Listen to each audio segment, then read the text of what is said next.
Hello and welcome to a conversation with Dweezil Zappa. I'm your host, Eric Miller. This is part of the Pods and Sods network. I want to thank you first off, as always, for clicking the download button or the subscribe button or whatever combination of buttons you click to find this episode. Is always very much appreciated. It was a real thrill to have a conversation with Dweezil. Z was actually my first interview ever. Dweezil and I met back in 93, 94, somewhere in that range. I went to see Z with my friend Kyle, late friend Kyle, and it was at the TLA in Philly, and the performance was incredible. Moon was there, Gail was there, Diva was there, met the whole family, and it was, I think it was just shortly after Frank had passed, so it was an interesting time to be sure. A good memory for me, and through this interview, I kind of try to avoid a bit of the he said, she said with the Zappa Family Trust, and I focus a lot on his solo work because I'm a fan. But we do get into a lot of that stuff because it's hard to avoid, particularly as it relates to his latest tour, which, I keep during the interview, I keep using the term liberation, which, I think probably rings true. And we get into all that stuff, good and bad, unfortunately. And but a good conversation. Hopefully you enjoy it as much as I enjoyed having it. So without any further ado, Mr. Dweezil Zappa.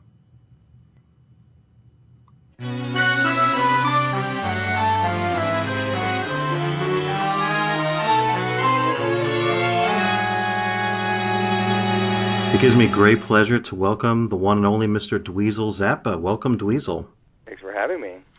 Thanks for taking the time to chat. I want to go through your career, but going back to the earliest days. Obviously, growing up with your dad and lessons from Steve Vai and Eddie Van Halen, all that stuff has been talked about. But did you take to the guitar immediately?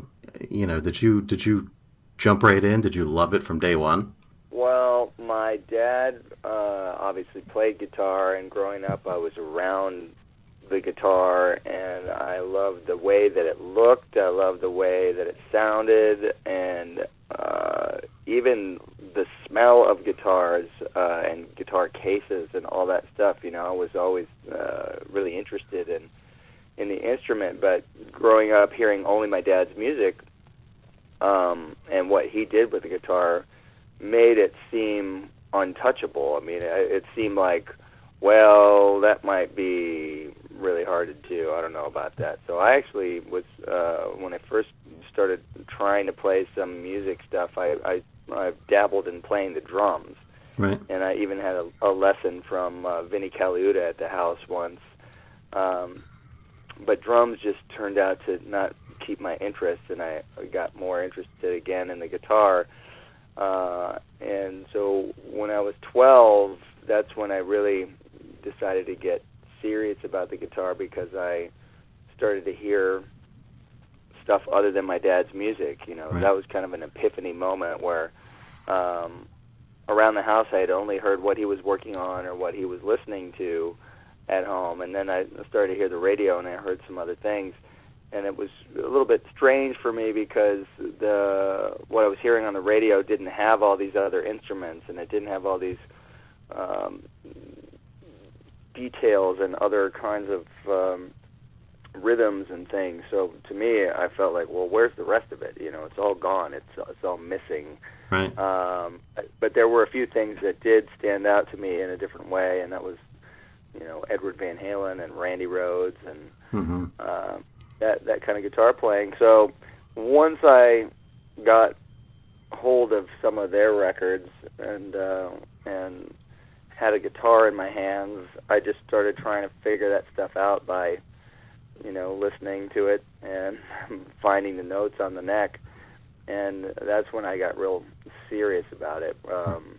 Because for whatever reason, the music of Van Halen and Randy Rhoads' guitar playing in Ozzy Osbourne's band, that stuff was complicated in its own way, but it was more something that I felt like I could figure out.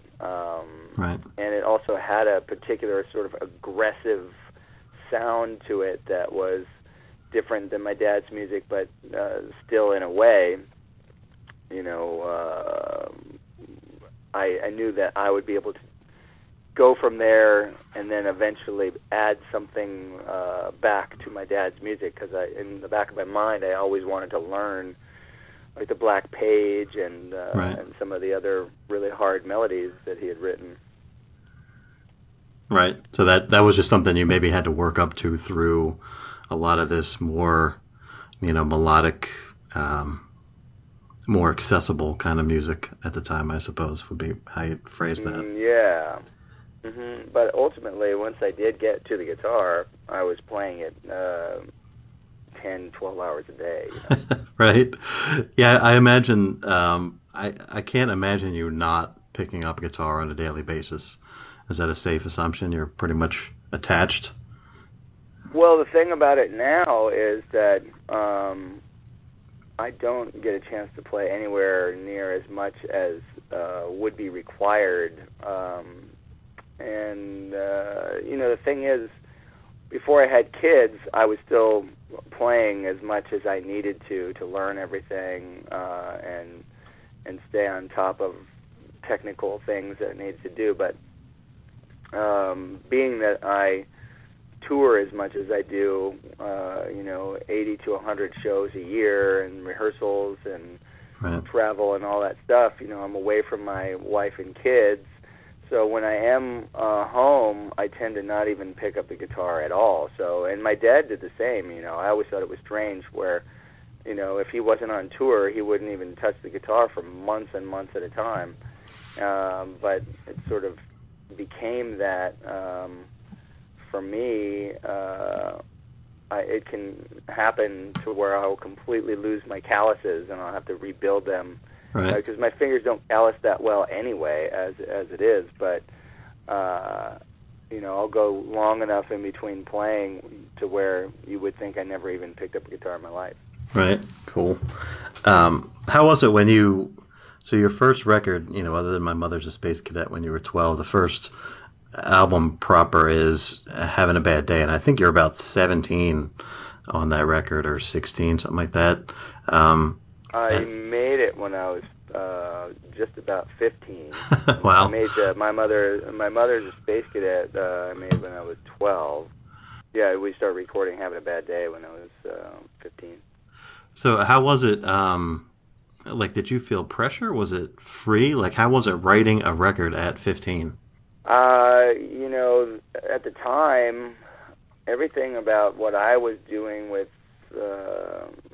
my own music was related to the guitar. So I was playing guitar so much then, and everything was about featuring the guitar in some way. Right. So it wasn't something that I felt pressure to do. It was something that I just enjoyed, because it was something I was doing all the time. And you had a bit of a hit with Let's Talk About It. Thoughts looking back on that song? That was at a time when I had been doing some stuff on MTV, right. And I started doing that when I was about 17. And the odd thing about that particular song and video was that MTV, in some small way, actually contributed to the process of making the video. There was something, I don't remember the circumstances, but the way it all got worked out, they actually helped make that video, I think even by partially paying for part of it, which didn't seem to be the norm back in the day. But it was, as I recall, there was some strange set of circumstances with that, and they played that video, not in super heavy rotation, but it got on there, and that was an unusual thing back in the day.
I want to ask you about Confessions. How did you connect with Nuno on that record? That was around the time of Porno Graffiti as well.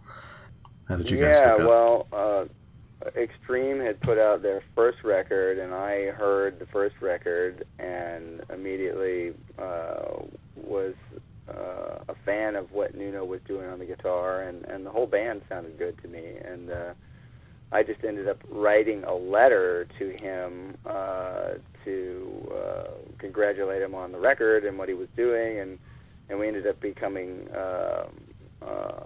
friends after that, and would play and do some stuff. So when I decided to make the next record, just thought maybe he would want to be part of the production element of it, and so it just all stemmed from me reaching out and contacting him with a letter. Not even an email at the time. Just Yeah, there was no such thing. Yeah, right, you had letters and faxes. right. Sent him a carrier pigeon at the time. Hmm. Um, Looking over those first three records, you can definitely see a growth in terms of style, and the writing gets more ambitious. Like you said, the first one, it's maybe focused on the guitar a lot, and the third one, is more ambitious. Like the song "Earth," for instance. Hmm. When you look back at that stuff, or maybe even at the time, were you feeling that growth, or can you see that now?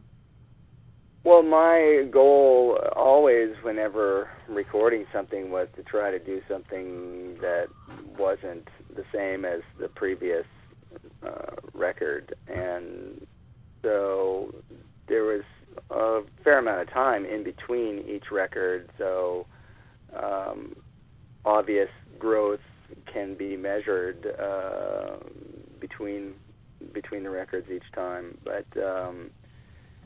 but still, there's some complexity to some of those things that are on that record. Like, I still would probably have a hard time playing. Um, Obviously influenced by the devil. The intro on that Hmm. is pretty crazy. Um, and when we would record that stuff, we would play it all live, and it was pretty well rehearsed. We knew that material well going into the recording. Right. And you even pulled out some songs from that on your most recent like solo tour. I think you did Vanity. Yep. Let me ask you a bit about Z. That's when I actually first interviewed you. You were my first interview ever back in '93 or four, at the TLA in Philly. Um, Okay. so come a long way. Uh, what are your Yeah, I memories? remember at that particular time of touring and playing, and it would have been that probably that night when we were leaving that venue. There was some crazy drunk guy that was standing in front of the bus, and he had a really large alcoholic beverage in his hand, and he was just yelling, "Kill me!" Oh no. Uh, yeah, so we couldn't get him to move. Oh no. Uh, That was not me. uh, yeah, yeah. But yeah, I remember that was a little bit peculiar. As far as the Z record goes, one of my favorite songs, and I did an episode recently with Terry Bozzio, and I asked him about it, is Rubber Band. Oh Um, yeah, I think you're playing a fretless guitar. yeah. It's a fretless guitar. At the time, I really don't think anybody had fretless guitars. I didn't know anything about them, but I saw that my dad had a fretless guitar neck, and it was not on a guitar. It was just sitting around, and I decided to put it on a guitar just to see what it would sound like. He had used the neck on a Stratocaster and played on the One Size Fits All record. You can hear him playing fretless on the which song is it? It's a solo. I can't remember the name of the song at the moment. But he played fretless on that and a song called Down in the Dew. And he might have done a little bit more on one other record, but then he really didn't play it that much. And so I listened to some of that stuff, and that was the only fretless guitar that I could, hear of that had been recorded. So I didn't really know what else could be done with it until I started playing it. And one of the things I was messing with on that song, Rubber Band, was to hit harmonics and have them slide fretlessly up the neck. So you could hit a squealing kind of harmonic with distortion and have it move its pitch without it sounding chromatic.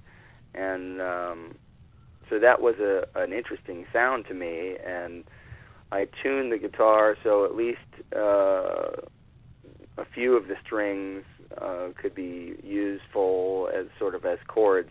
So I made the choice to make it an open E tuning for that song, so that I could put my finger in one place. That way I could kind of get some chords out of it, because when you have the fretless guitar,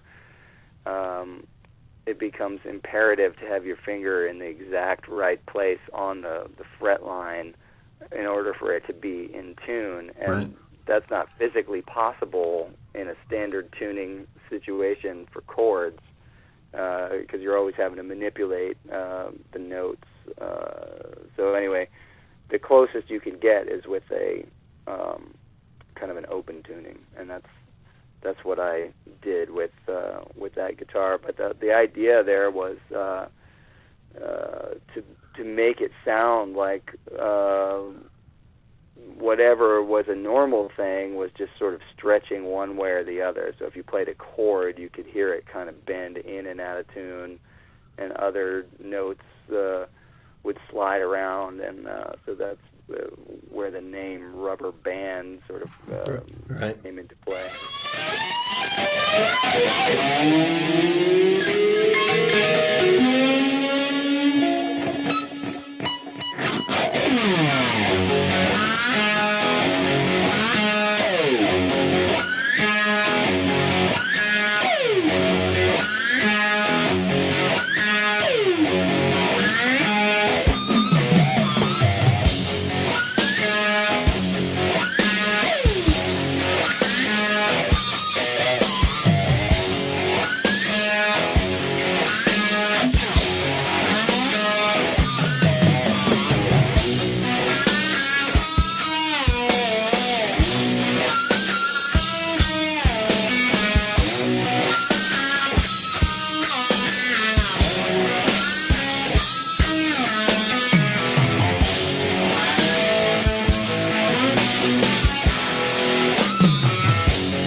great. And I think you did do that live on that tour as well.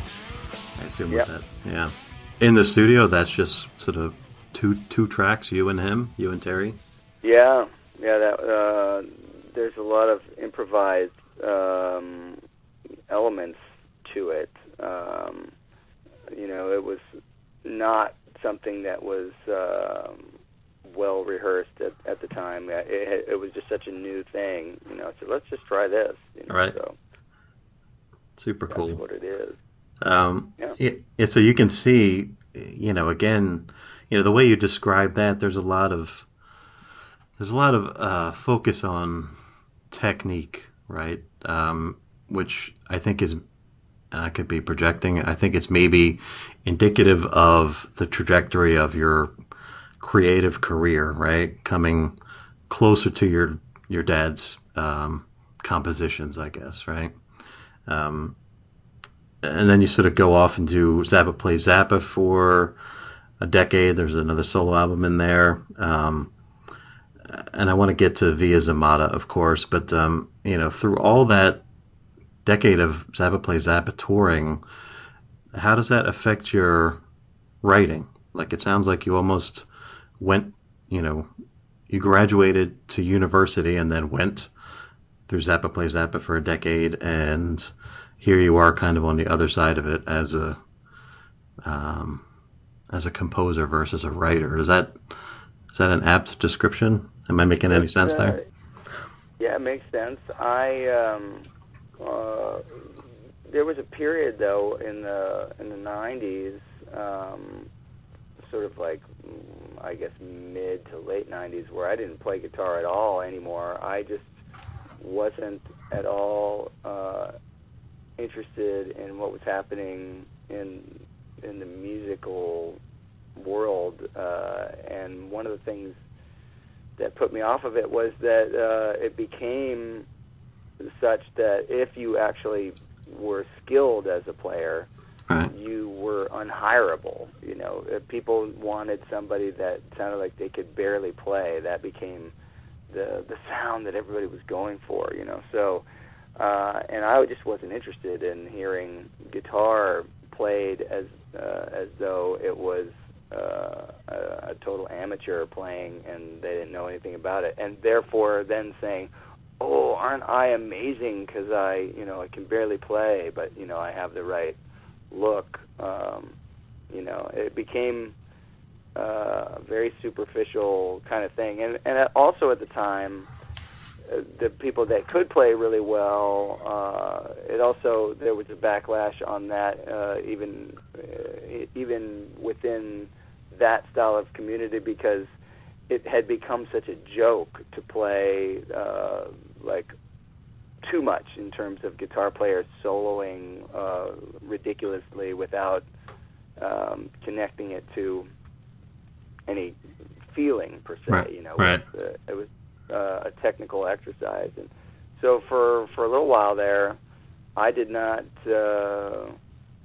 see a future for me playing any music at all. I just didn't play guitar. Wow. I started doing other things,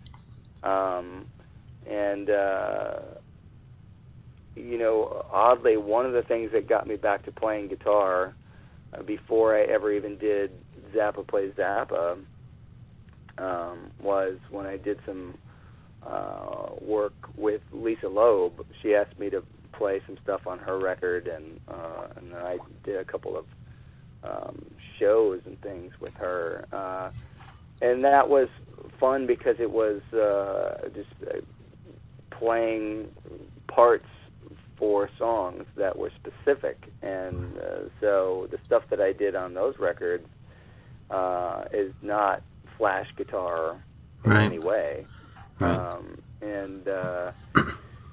And so there was a hint at what was to come from that, just in terms of learning to play within an ensemble or within the context of things, because I wasn't interested in where all the real guitar madness stuff was going, where it was so guitar centric that it didn't the rest of what was happening in the music just wasn't connected to right. me, So, right.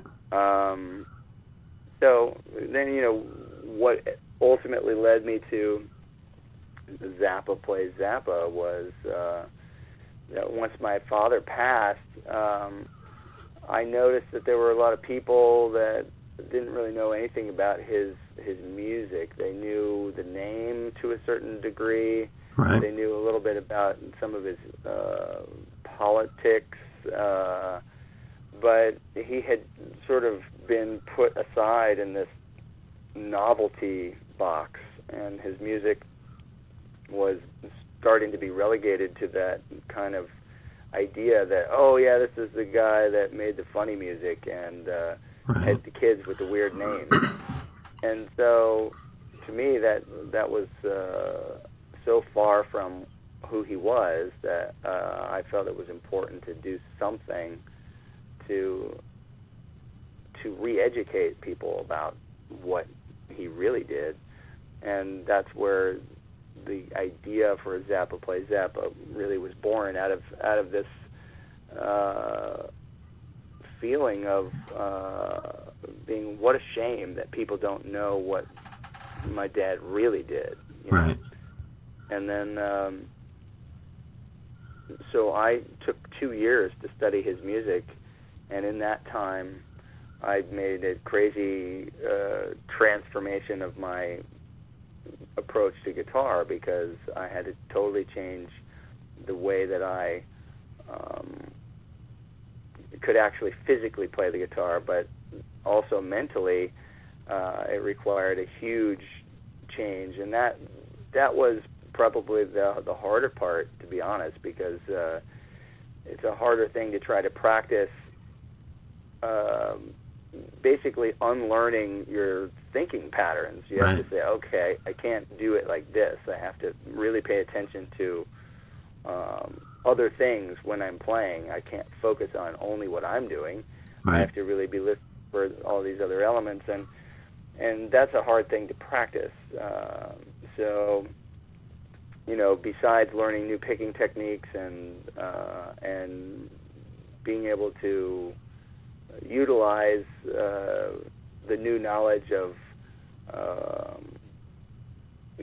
basically harmony and theory without having, I played by ear my whole life and still do, but I didn't really know the names of a lot of the things that were in music, and I knew that I was going to have to know a lot of that stuff if I was going to lead a band to play my dad's music.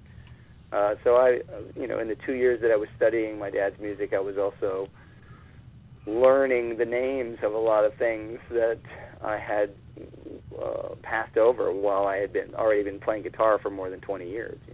Right. So at that point, so you mentioned that you took a bit of time off in the mid to late 90s, I guess, following the way pop music went. When you get back into this with your dad's music, it's a whole other level. It's got to be re-inspiring. Was the business there to meet you? Because the way you describe, you said there kind of wasn't room for players, real players in the 90s. So when you're upping it a notch and picking up your dad's music, was business there? Well, I didn't even really consider it on those terms. I just was going after this other vision of if I can do this, even if it's only one time, I'm going to go out and play this music, and I'm going to try to re-educate people with this one effort. And if there's a chance for it to continue on, there's certainly enough music to keep learning and playing for years and years and years.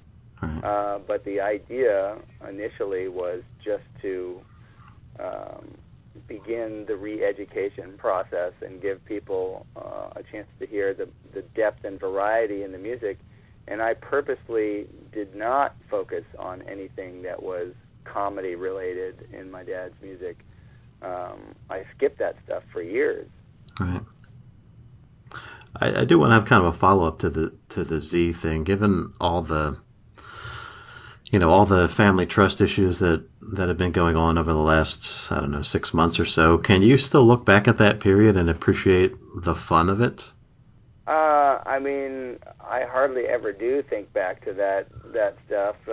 There Right. are elements of it that were fun and entertaining, but there were also frustrating elements even back at that time, Yeah. because when I was trying to write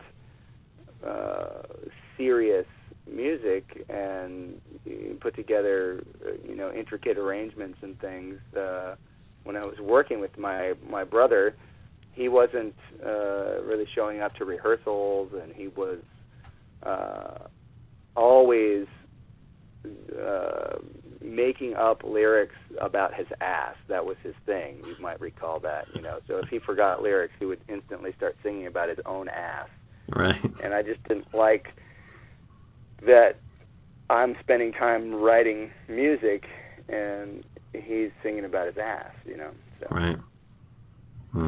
So that had to be frustrating at times, no doubt. Yeah. So kind of moving on to branching off from that. So the new tour, which I think is an awesome idea, right? It's Dweezil Zappa plays What the Fuck He Wants tour, right? Cease and desist. Boy, that has to just be liberating. Well, it is, but it's one of those things where it got its name from a set of completely stupid circumstances that are quite unbelievable to people, but they're real, Right. So I let people in on what was going on, just in a very matter-of-fact way, and just kind of try to go sideways. And, it's like when life hands you lemons, you make lemonade. Right on. And right. that was just kind of the thing. It's like, okay, you guys want to make a poor choice and send me a cease and desist letter when there's plenty of other people around the world who use pictures of Frank, who use the name Frank Zappa, say playing a night of music of Frank Zappa or whatever they put in their thing. But you don't send them a letter, but you send me one. So nothing about their actions make any sense. It all leads to, speculation about their real interest in their position as the people in control of Frank's legacy at this point. Right. When you see the way that the ZFT is operating right now, it's so far from what Frank would have done, just even in the way that stuff is marketed recently with this record that was put out called Zappatite. Amit chose his own selections of songs, his favorites, and then basically promoted it as an awesome meal for your ears, bro. Right. Right. And that kind of thing is just, it just reeks of the wrong direction, the integrity is missing, and it's just not something that I care for. And I've seen plenty of people, share that opinion, but I have nothing to do with anything that is happening with releases or anything. That kind of stuff is it's just not. It's not bueno. Right. Understood. Well, that's and I understand that, and I think a lot of the fans probably get that, and that's why I think this tour is got to be, again, to use the word liberating, right? Because you're to use your term, like you sort of sidestepped all of that, right? So you can muddle in that drama, or you can just say, fuck it, I'm going to do this tour and I'm going to play what I want. And I think that's got to be incredible. Let me ask this question: as far as the touring goes, does this mean that you can that you can blur the lines a bit more in terms of set lists? Because I know you do Frank Yeah, I mean, tours, I and can.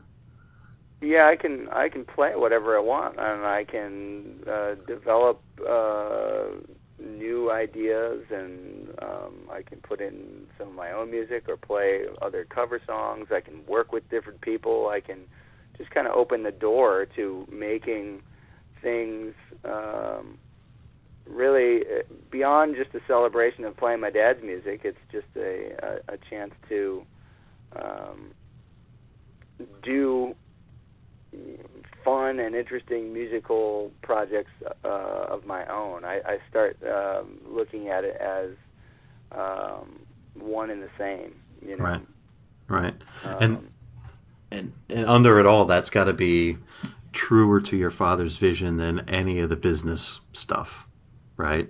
The fact that you're sort of well, I mean, he only really enjoyed the process of making music. I mean, that's what he did virtually 20 hours a day for most of his life, you know. So he was never caught up in the business side of any of it. He didn't have time for that. He was making the music, right, and he was doing it in his own way the whole time. You know, he made music that he liked, and if other people liked it, that was a bonus. And he followed his own creative path. And when you really look at the albums that he made, they sounded so completely different from one to the next. And you know, the people that got deep into his music, they would certainly have their favorites, but they could appreciate that he was always trying something different. right, You know, you have a splintered fan base with his set of fans. There's some people that only like the early records, and some people that only like the middle 70s, and some people that only like the 80s, and it all depends on where you come into the picture and what you're listening to with his stuff. But my dad had disdain for anybody that didn't have an open mind. He thought, you know, there's a lot of great stuff within his own career, and you know, if you have an open mind, you can appreciate all of it. And so, you know, that's how I've always listened to it and enjoyed it. And I keep trying to push that message to people. I mean, even in the movie that just came out called Eat That Question, my dad is, in his own words, saying all this stuff. right, So it's just reinforced once again by him. right. Which is where you are at this point, Yeah. you know, which is incredible.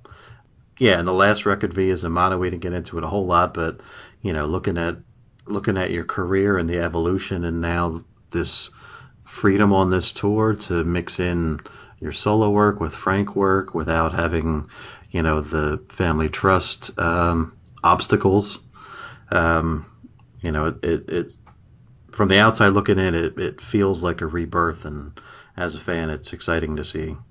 So I hope it feels that way on your side.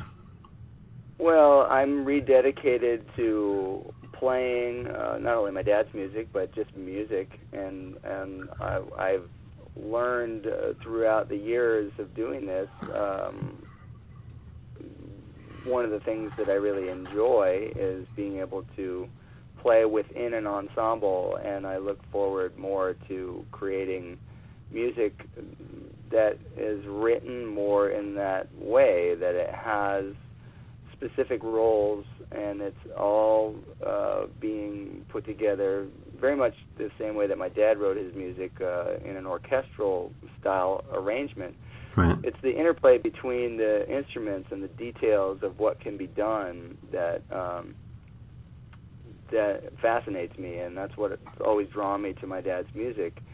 But it's that part of it that keeps me motivated now to be interested in writing more music of my own, and you know, so I'm getting interested in orchestral music as well. I've written some stuff that I hope to be able to actually play with a full orchestra at some point, maybe in the next year or so. Wow. But I've done some stuff with the LA Guitar Quartet, and there's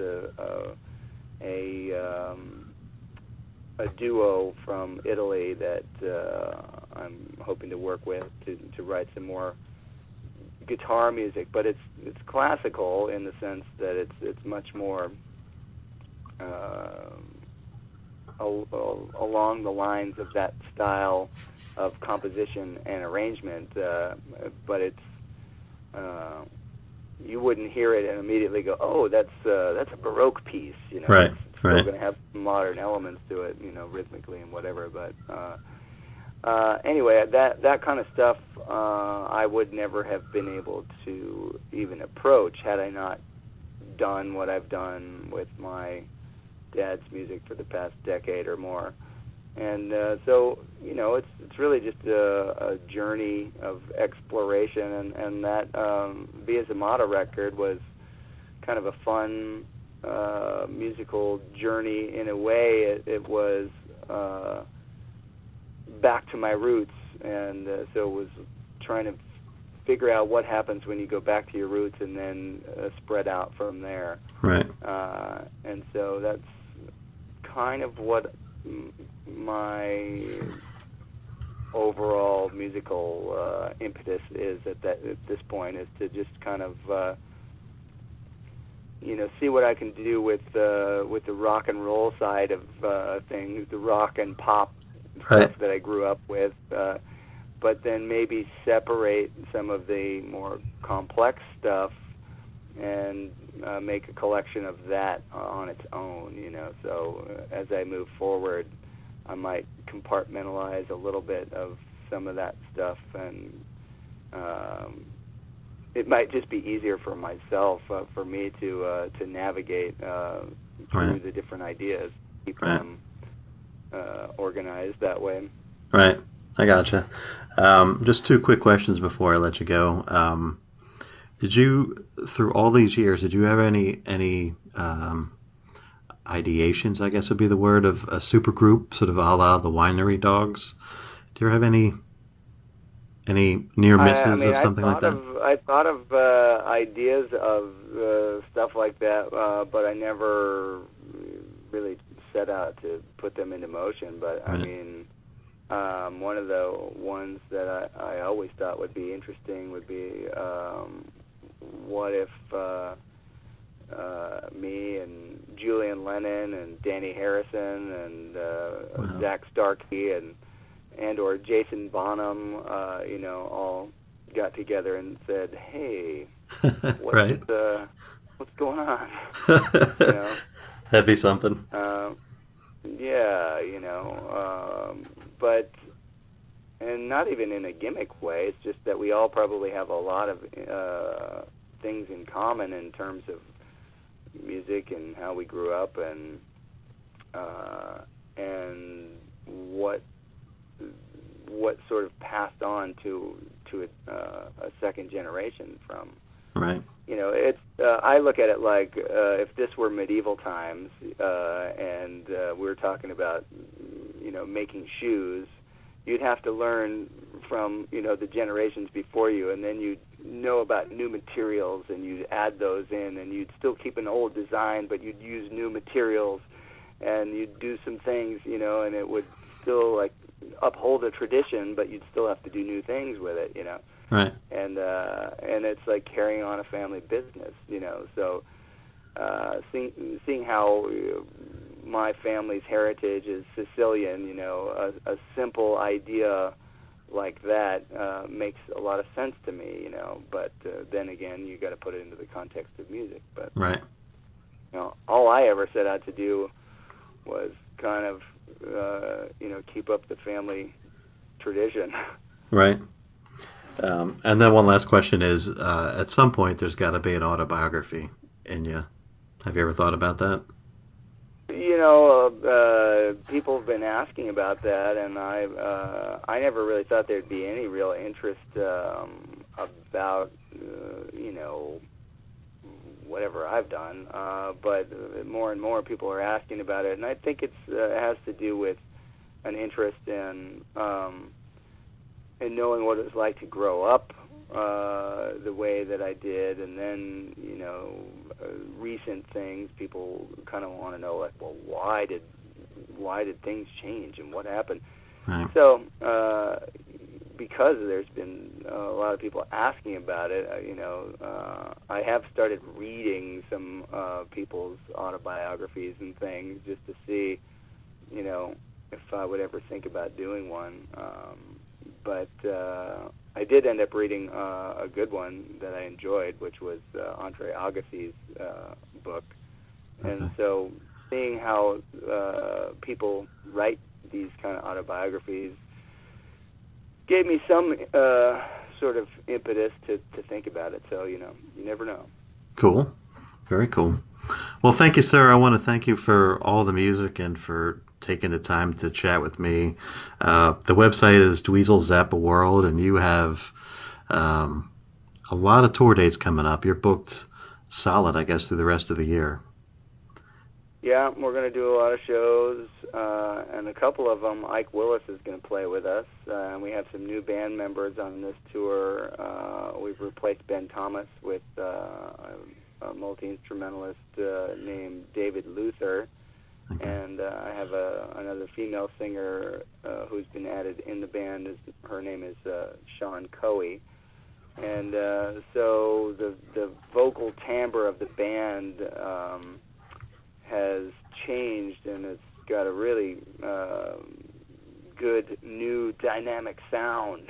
Right. We have, David Luther has a very resonant baritone voice, so it really does affect the sound of the overall vocals. So there's No doubt.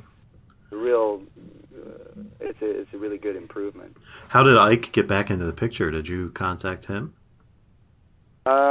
It was one of those things where I had been thinking about stuff that I'd like to be able to do, and I just decided to reach out to him and see if he'd be interested. It's a kind of a thing that's based on, the fans of my dad's music. They love the music as it is. They look for opportunities to hear things that they didn't get to hear before. There's people that never got to see my dad. Right. And so if you have the opportunity to present something that has some of these elements within the music that are very intrinsically connected to the music, then I think it's a valuable thing to be able to, offer as an option for them to see as entertainment. So Ike's voice is very much a part of a lot of some of my dad's most well-known and popular material in the 70s, particularly like Joe's Garage and stuff like that. So Right.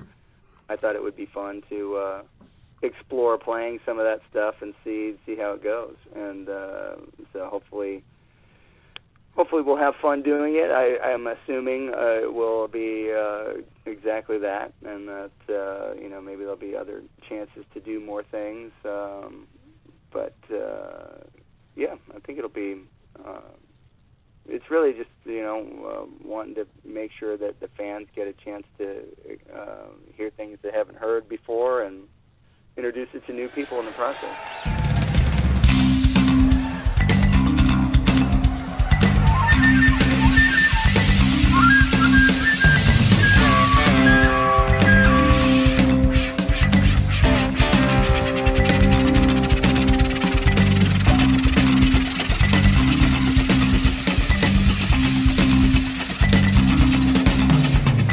Little vehicle come from somewhere out there.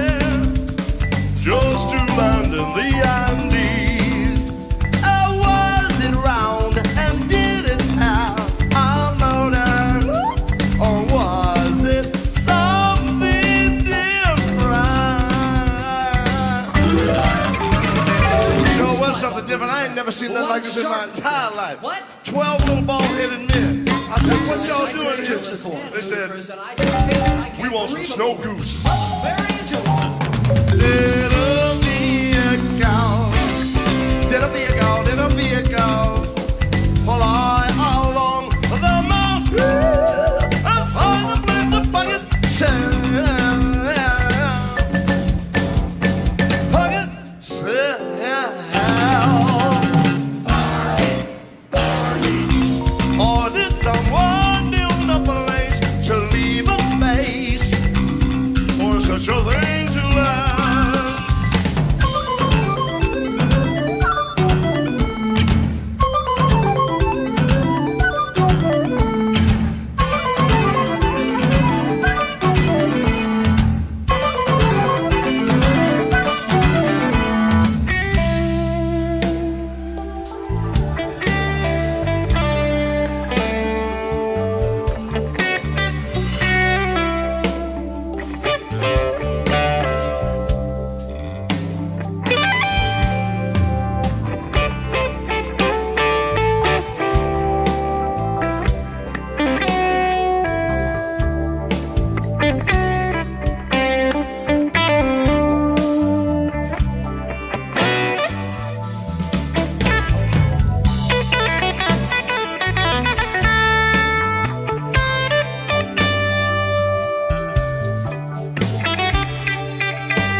did a vehicle come? From somewhere up there did a vehicle come? From somewhere up there did the Indians for some to build, come up the hill.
Thanks again for listening to this episode, this conversation with Dweezil Zappa. Very much appreciated. You can find more of his music and his tour at dweezilzappaworld.com. He's got a great website. All the tour dates are listed on there, including the ones with Ike Willis. All kinds of goodness coming up from Dweezil. You can find more Pods and Sods on our website, podsodcast.com. You can also find us on Facebook, facebook.com/podssods. You can find us in iTunes, all kinds of places. And wherever you do find us, it's always super appreciated if you leave a rating, click a like button, click 5 stars, write some kind words. Whatever you're inspired to do, always very much appreciated. So once again, I thank you, and I leave with some words of wisdom that I always close with from Mr. Bill Hicks. Thank you. The world is like a ride at an amusement park, and when you choose to go on it, you think it's real, because that's how powerful our minds are. And the ride goes up and down and round and round. It has thrills and chills, and it's very brightly colored, and it's very loud, and it's fun for a while.